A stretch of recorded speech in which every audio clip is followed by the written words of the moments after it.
had busy, long, trying, tiring days, and still have challenges at home to face. Thank you now for that unknown situation that besets us unawares. Give us strength, we pray, individually and collectively, that this community may be a beacon that restores hope to those that have become hopeless. We pray that our labors here tonight will not be impeded by personal agendas, that we can collectively come together to set a course for a brighter tomorrow, standing on the shoulders of those who have gone before us and making a path clear for those who follow us. For the food that we're about to receive, we're grateful. And the people of God said, amen. Amen. Those of you who's curious about what this is all about, those of you who have an idea of what this is all about. First of all, I do want to acknowledge the chairman of the board of Urban League, Eric Smith here, as our board chairman. I have to do that because he signed my check. But most of all, we're going to go through some things today to talk to you about how we as a community can get together to do the things for this community and make those decisions about our community, and then bring in the others who need to help us make that plan work. This is bottoms up. This is not folk planning for us. This is us planning for us. And so what we're going to do today is go through some exercises, get you familiar. This is over meeting. This is the first meeting. There was some planning meetings leading up to this meeting. To invite you all over. That's my phone ringing. Somebody answered something. This is really not. I'm going to call up Brother John Mohammed, who is going to facilitate now us first of all getting to know who in the room, and then we'll come back and start talking about some of the challenges. Brother John. Thank you. Good evening, everybody. Good evening. Okay, that's good. We got everybody on the first try. All right. So what we want to do is we want to do some introductions just to know who's in the room, who's in the space, and then we can get into the program. We have a very packed agenda tonight. We really want to be mindful of the time, and so we're going to do a brief round of introductions. Can I say that again? A brief round of introductions. And so we got this game that we want to play. We want to do it in about 8 to maybe 10 minutes. Now let's see if we can do it in 8 minutes. Right? 8 minutes. Thank you for that. And so what? Can we get somebody to keep time? I've got all these smartphones, so maybe can you put 8 minutes? She got 8 minutes. Okay, so we're going to make sure that she doesn't have to wave her hand and say, okay, that's up, time is up. So our introductions will go something like this. I'm Brother John Mohammed. I'm the lead organizer with the New Deal for St. Pete and founder of the Community Development and Training Center. Go. Master Greg Murray, pastor of the Mount Zion Trinity Baptist Church. Charlotte Anderson, Travis County Urban League. Sean Kennedy, St. Peteerburg. Paris Williams, Mount Zion AME, and Cross Family Human Services. Askia Muhammad Akil, Collective Empowerment Group, and West Central Florida Manufacturing Community Partnership. No, I am. That's what you just said. I'm Watson Haynes, the President CEO of the Pinellas County Urban League. I'm Ryan Griffin, my lawyer, Johnson Pope, and the chair of the Tourist March. I'm Gypsy Gallardo, CEO of the 2020 Plan. All right, how we doing time? Great. 3 minutes left. 3 minutes left. Oh, wait, no, I guess You yourself a round of applause. Hey, who's the guy on the camera? Yeah, who is that guy? Who is that guy? My name is Will Johnson. I'm the talk Okay. for the 2020 plan. And you, sir? Jabbar. All right. Jabbar. I thank you. So we're going to go right into our program again. Thank you for that. Follow instructions and moving it. I yield the balance of my time. Thank you, Congressman.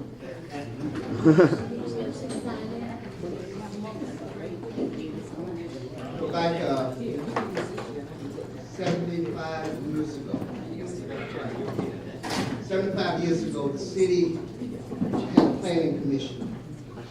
And that city planning commission and staff call for massive infusion of government funds and private capital in the black sections of St. Petersburg. I hope you understand what I just said. 75 years ago, the planners called for a massive infusion of government funds and private capital in the black sections of St. Pete.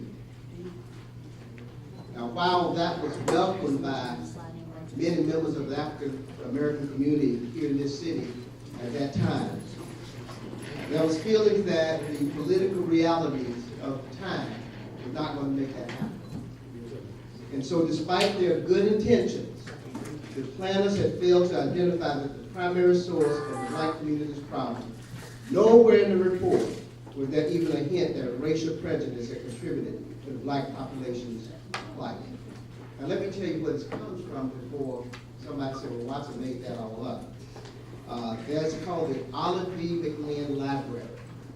And in that library housed a lot of information about the African American community. Matter of fact, it was pointed out to me that it acknowledged that at that time, not 1945, but at the time that they talked about McLean, she talked about me being the youngest member of the board of directors of the NAACP.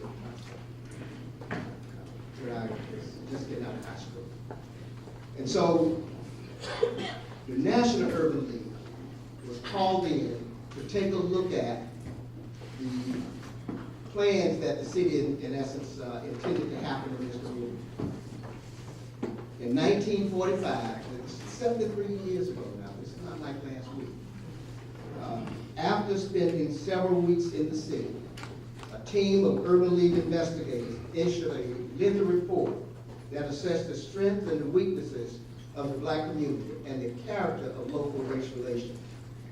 The investigators applauded the success of George Park Public Housing and noted the emergence of the city's black middle class. But on the whole, they were discouraged by what they saw. Poverty, severe overcrowding, dilapidated housing were the norm in all of the city's black neighborhoods. And despite the recommendations that were issued by the City's Commission in 1943, little or nothing was being done to eradicate these conditions.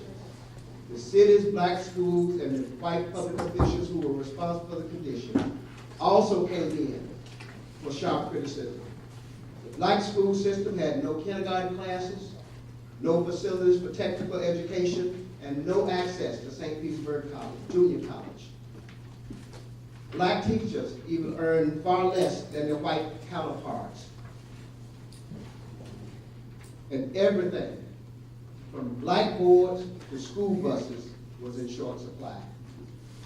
The Urban League investigators were equally troubled by the poor condition, or in some cases, the absence of other black institutions. In a black population of nearly 15,000, there were only 2 doctors, not one single lawyer.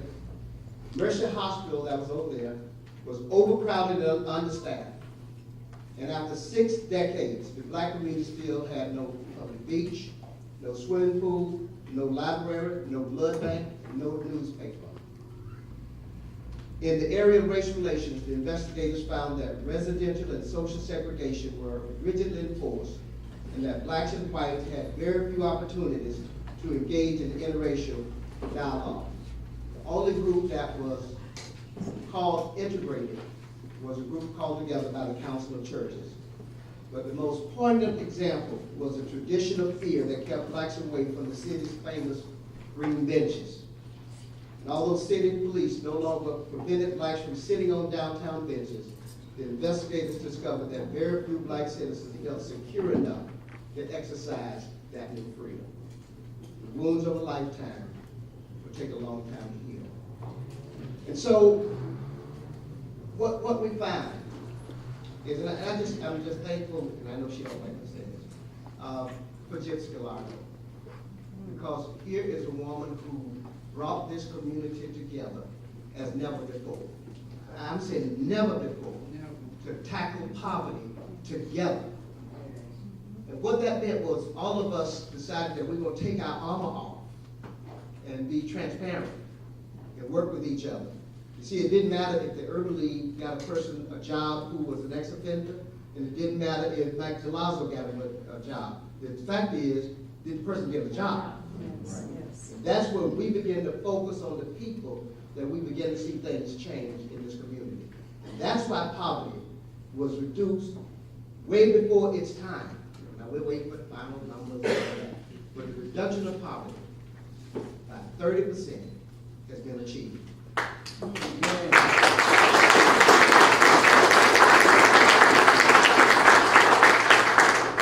Now, what we're waiting for is we're waiting for that to make sure it steadies out. That we're just not satisfied, we're not stopping just because we achieved what's supposed to happen in a couple of years from now. We want to make sure it levels out. But the organizations that have been working in this community have been working together to make it happen. And this is a model for the nation. I want you all to know that. The 2020 reduction of poverty is a model for the nation. I know Gypsy is on the phone with a lot of other communities now, trying to work with them to develop a plan for that. Well,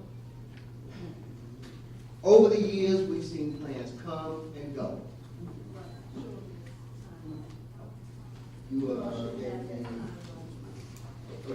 The timeline is in your packet. You'll see how things have happened, came to a peak and just stopped dropping down. And we're at that point in the community where we have to determine whether or not just the successes we had back in 1945 are the ones that we want to hold on to.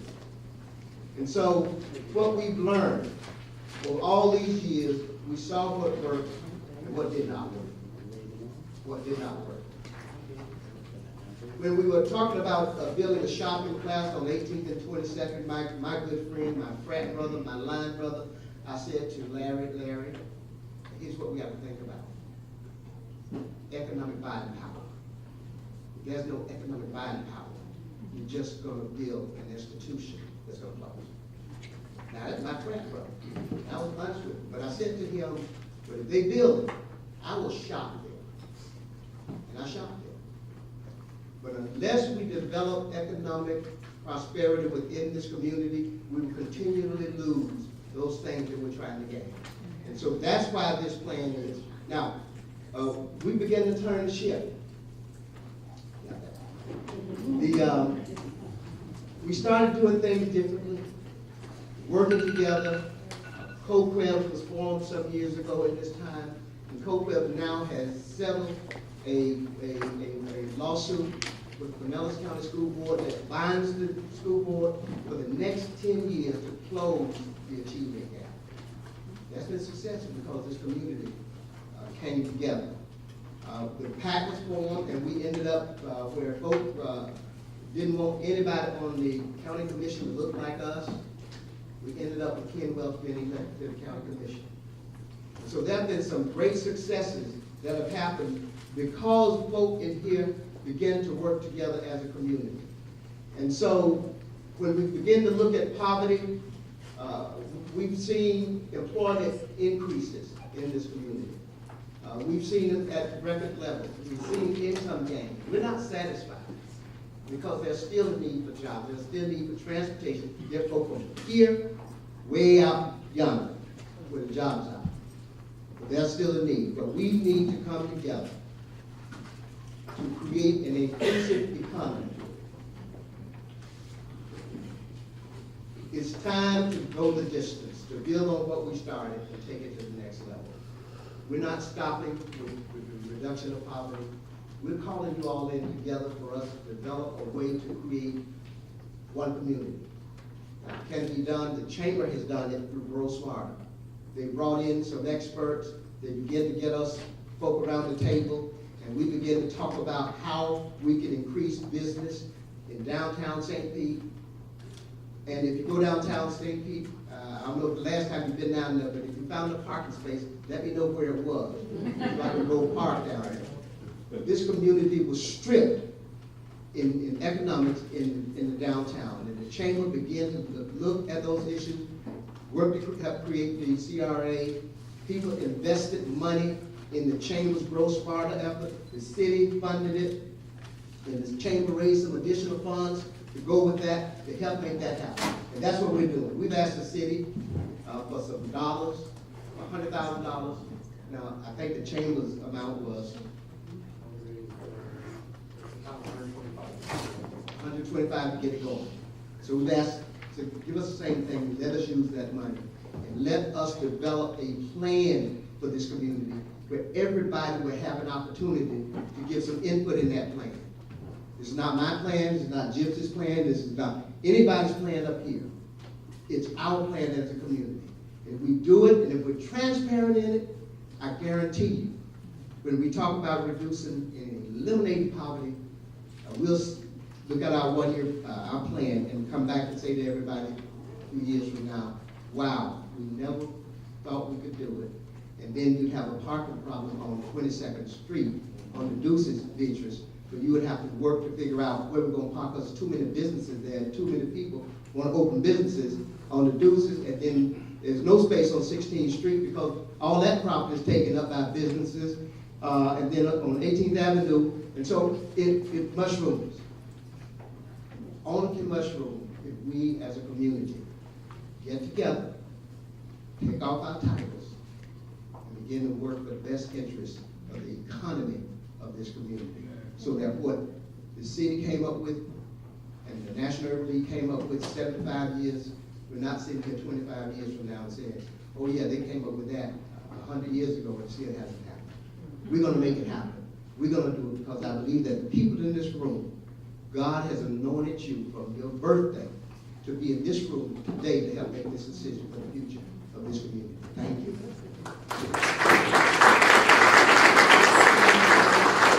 I think I had like 3 minutes left too. Time to spell. Decent and in order. So what we're gonna do is go through some real quick facts before we bring up the next presenter on the agenda. And when we think about the One Community Plan, I'm gonna read some of the slides, part of the slides. The One Community Plan will be unveiled April 2019, so a year from now, as a 10-year comprehensive economic growth plan for South St. Pete. For those who don't know, that's 25 square miles south of Central Avenue, where 78% of St. Petersburg Black citizens live. It's talking about the work that's ahead of us, but as we move into the substance of the plan, what we really want to reemphasize is that the One Community Plan focuses on economic growth, not brick and mortar development, which has not succeeded in growing jobs and actually improving the income in the community. So we can build buildings and go horizontally, but if we're not building people and helping people get out of poverty, then what are we really doing? So One Community is about the actions of organic growth triggers that have to take place in order to grow incomes, investments, and wealth. And then one example of how we can do that is everything that we always talk about around the holiday time, buying black or buying from within or having our dollars circulate amongst ourselves. These are things that we want to stimulate and really encourage as a part of this plan. In addition to those external factors that we have to talk about developing, this plan really has to develop self-improvement as the basis for the community development that we're doing, because again, building horizontal growth without having that vertical growth of individuals and empowering people to really get out of poverty will lead us back to here in 2028 or 2038 saying what happened to that 10-year plan. So the plan is about really continuing the unfinished business of creating strategies that close gaps in economic employment and income and wealth. And just another quick example, the average income for white citizens is $38,000 per year, which is 1.7 times the average for black citizens, which is about $21,500 per year. And that's only slightly better than what it was 2 decades ago, back in the year 2000. So we have work to do as we work to improve the economic condition of the individuals and not just build bricks and mortar and put buildings here and these empty plazas. And I thank you for, he gave me his time. That note saying my time is up. We're going to be right with this thing, right? So we want to bring up now a great friend of mine, Imam Askia Muhammad, and he's going to talk to us about the partners in One Community Plan. Let's receive Imam Askia.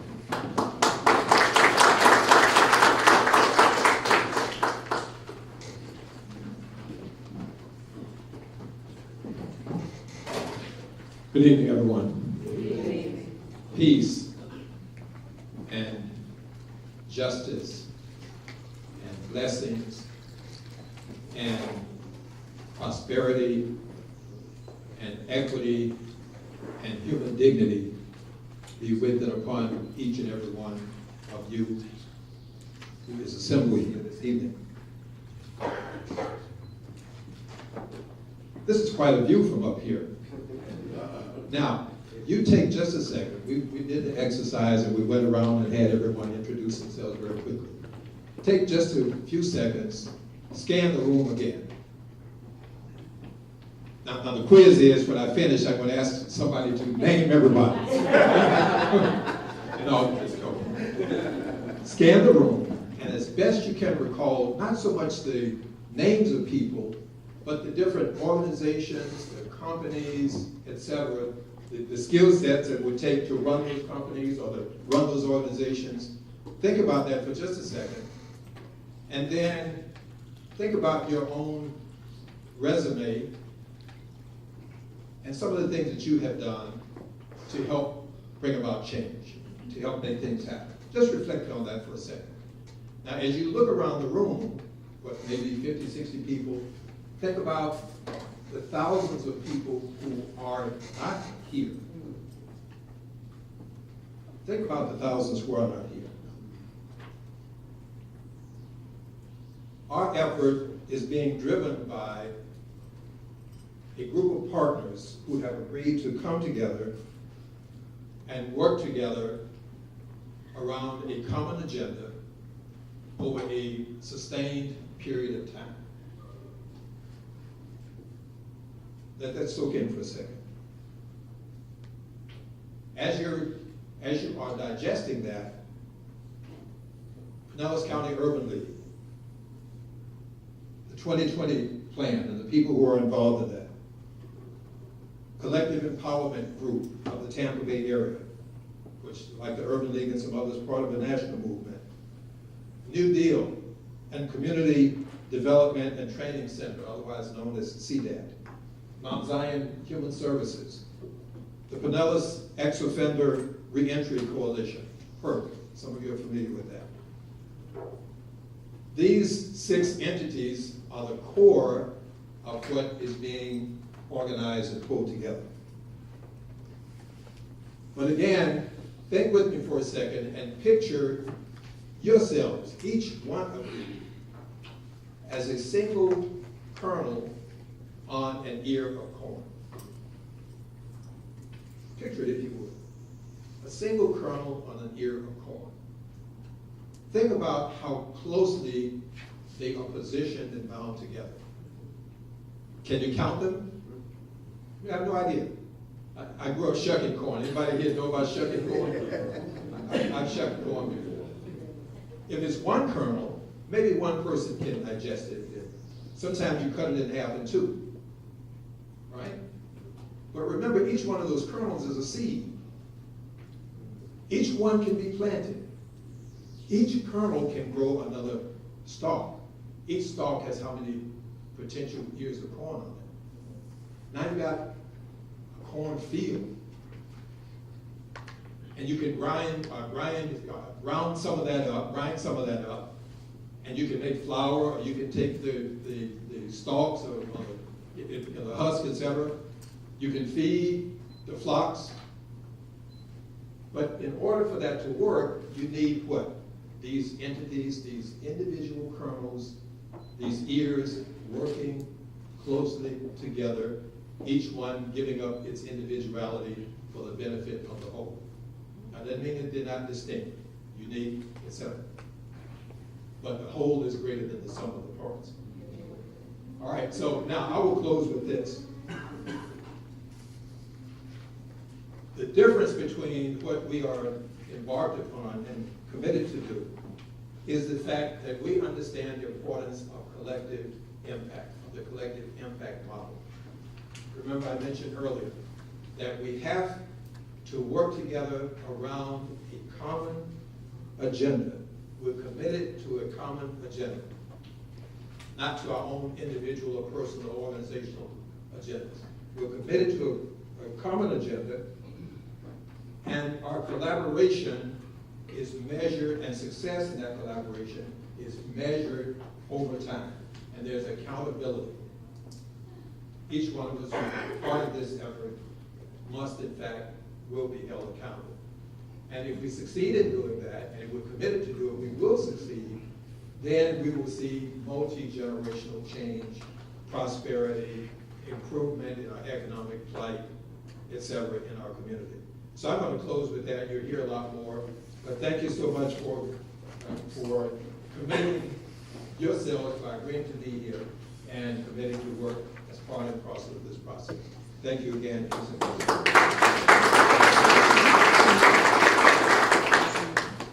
Okay, good evening, everyone. And before I take you through some of the what all of this is, I would love to give a round of applause and recognize the efforts of the city's Urban Affairs Director, Ms. Nikki Tate-Parton.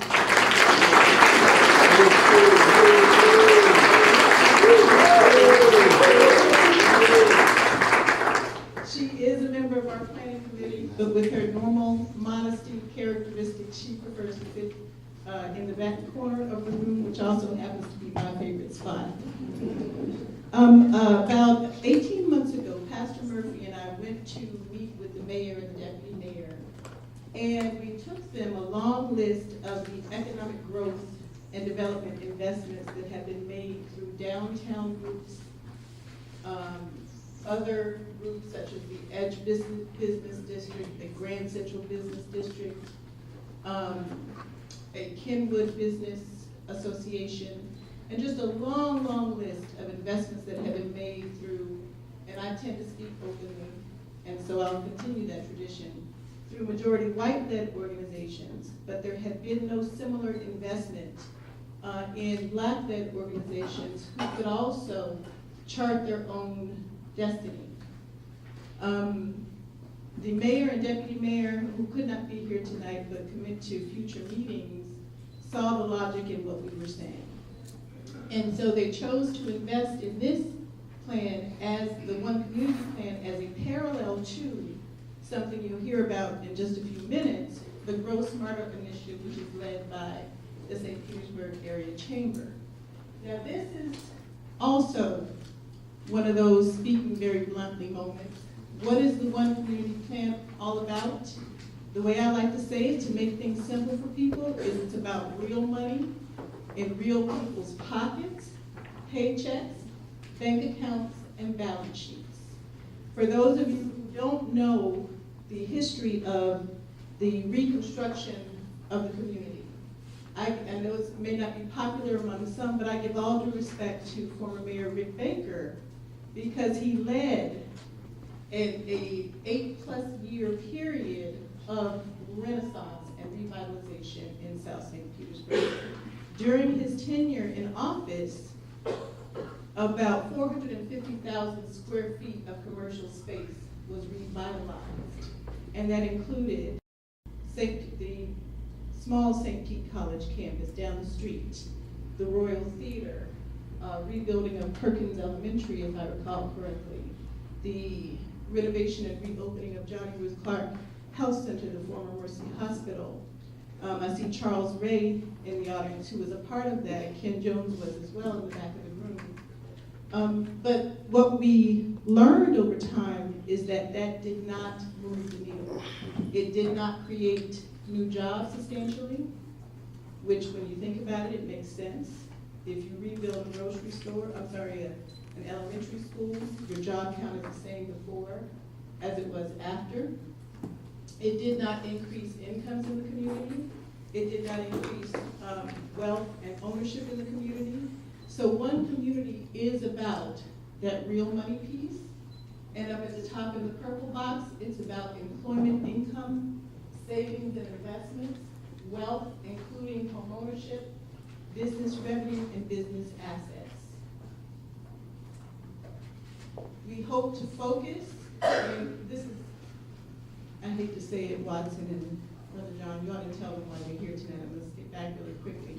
Bullet point number 2 is why you all were invited here tonight. This is an interest meeting to recruit 25 people who will staff a plan development committee over 10 months of meetings and hopefully travel with us to Durham, North Carolina, which you'll hear about in just a minute, to see some of what they've done there. But we hope to wrap this planning year around 10 big ideas that we want to accomplish within a 10-year period of time. Here are 4 examples.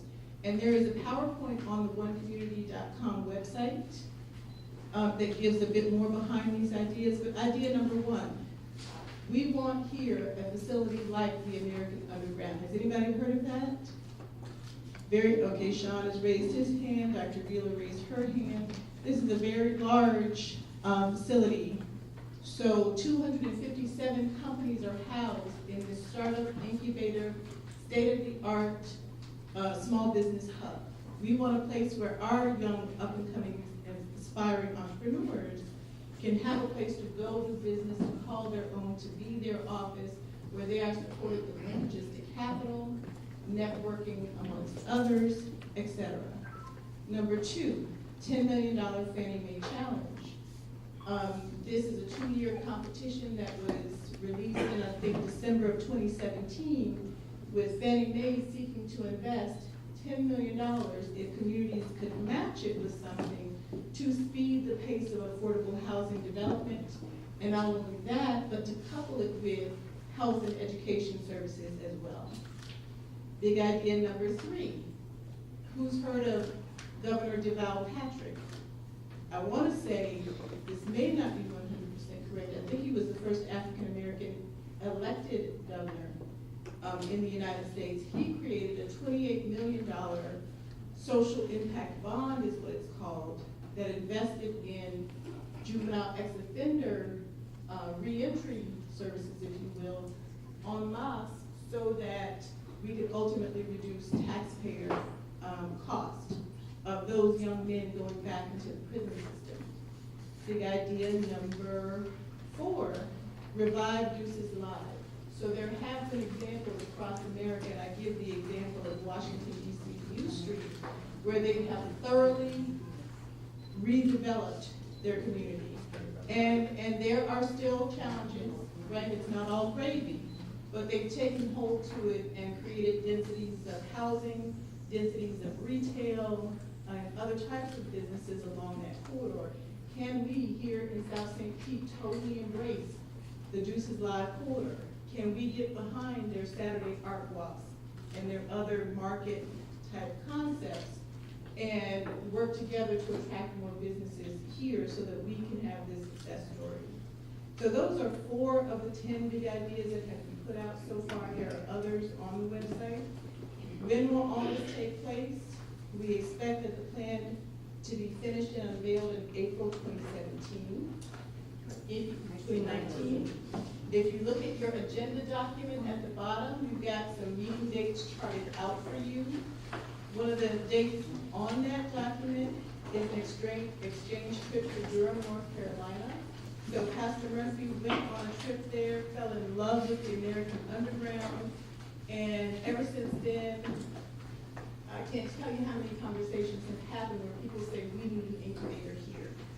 And so we want to go, and we want to learn about that, and not only learn about it from a head perspective, but to have our young entrepreneurs see that, see thriving businesses, of which there are too few examples here. We will have, over this next year, 4 subject matter expert receptions. So we'll feed you, bring you out. Collective Empowerment Group of the Tampa Bay area, raise your hand, Mesquia, will be hosting those. And then Pastor Williams is also a member of that board. And we will do 2 community town halls as part of this. Okay, so again, we're here to recruit you in case that's not clear. We want interest forms from you. If you look in your stack of materials, there's an interest form for those $100 million. When you put all of the ideas together, that of course can't be costed out until you go through the planning process, but with the 10 big ideas on the table, that's where we are. I should say, in your packages, there's a 10-page staple document called the scope of work. page 7 gives you some examples of the types of funding sources we intend to pursue. And by the way, I hope you all know, I hope this audience knows that we here in St. Pete, CDC over in Tampa, have been successful in winning these big pots of money. Amen. Yes. So we don't want people to leave with the sense that this is not realistic to think about. It absolutely is realistic to think about. Okay. And that brings my segment to a close. I want to call up Ryan Griffin. He's the chair of the Grow Smarter Initiative at the Chamber. This is one of the partner plans that we will integrate with and work with to ensure that there's no duplication of effort. And I should say that Watson, myself, Pastor Murphy, and possibly others in the room have been working with the Chamber over the past several years to continue to bring the two communities together, if we will. So, Ryan, take it away.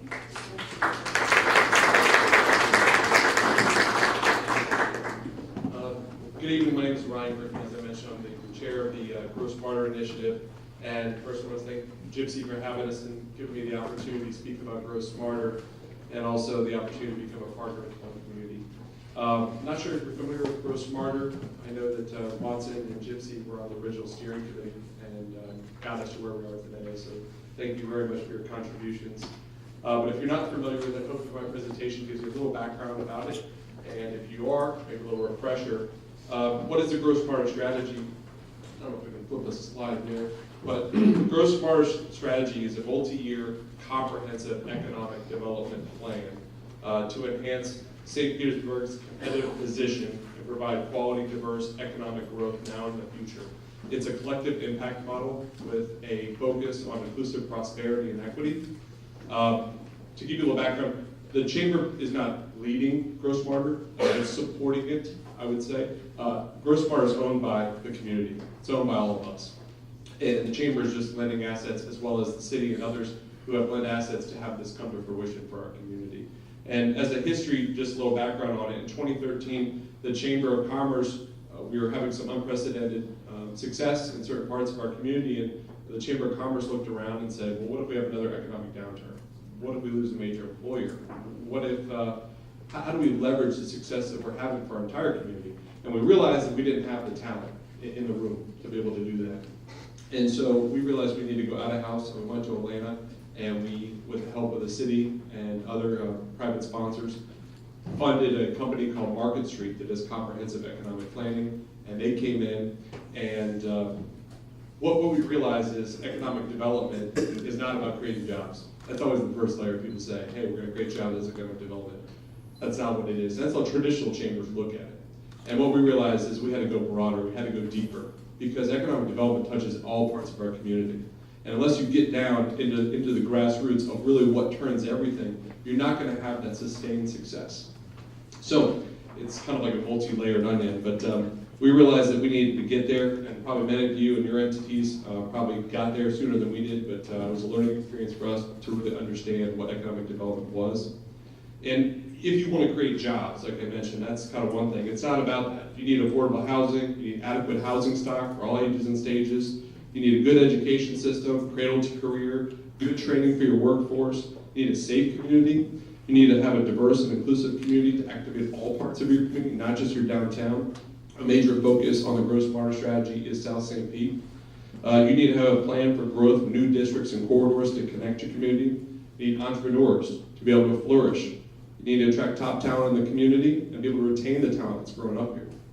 All those are needed to have an economic plan. So with that said, that company did an exhaustive study, and they did about 1,500 interviews, or 1,500 surveys, 100 interviews, 12 focus groups within our community, understood what really made us work and what we needed. And from that, we came up with a plan. And we go to this little honeycomb here on this plan, go back to that one, right there, right there. Well, we realized we came up with a plan. That plan is the Grow Smarter. The goal of that is to make an umbrella, a strategic umbrella, not recreate the wheel, not create anything new. We got great people and great entities doing stuff in these sectors. It's trying to bring them all together so that the sum is greater than the parts, right? Let's try to bring us all together into one room. Don't work in silos. Let's figure out what everyone is doing, and if there's things that no one's touching on, let's try to address those things. So that's something that we kind of developed, and it's a way to have a collaborative kind of way for our city to be, again, more competitive, to get skilled talent and top jobs. Turning to that framework, this is what we kind of identified. On that framework, if you look at it, you know, we have developed things in 2013, 2014. We started the EDC recently, which has been looking to target new jobs. We did the Innovation District. We did stuff that was under the plan, but we didn't build that framework. And so we weren't moving the initiatives along. I don't know if you can hear me there? Along as fast as we could. So this past year, we went back, got 150 community partners and individuals that were a part of Grow Smarter, that wanted to be a part of Grow Smarter, brought them to the table, and we've been moving this forward. And if you kind of look at this, because one of the asks I'll have of you is about this little screen here. So on this is essentially these different sectors, culture and community, that essentially is looking at affordable housing, right? We can't have a diverse community unless we have housing for everybody, right? Young professionals, retirees, all people in all parts of our community, we have to have that housing in those housing stocks. We also have to have a safe community. We also have to really work on the arts. We've kind of strapped ourselves to the arts in this community as an economic driver. So it's how do we use that, how do we maximize that to have that uniqueness in our community? Looking at coordinated education and training, that's the bedrock of all of this. If we don't, education moves it all. And it's really working on cradle to career, early learning all the way to our higher educations. And one of the things we looked at, I know we went to, Pastor Murphy and I went to Durham together, and looking at those universities, those are long-term tenants. They think in 10 years, 20 years, 30 years. So St. Pete College, Pinellas Technical College, Edgar College,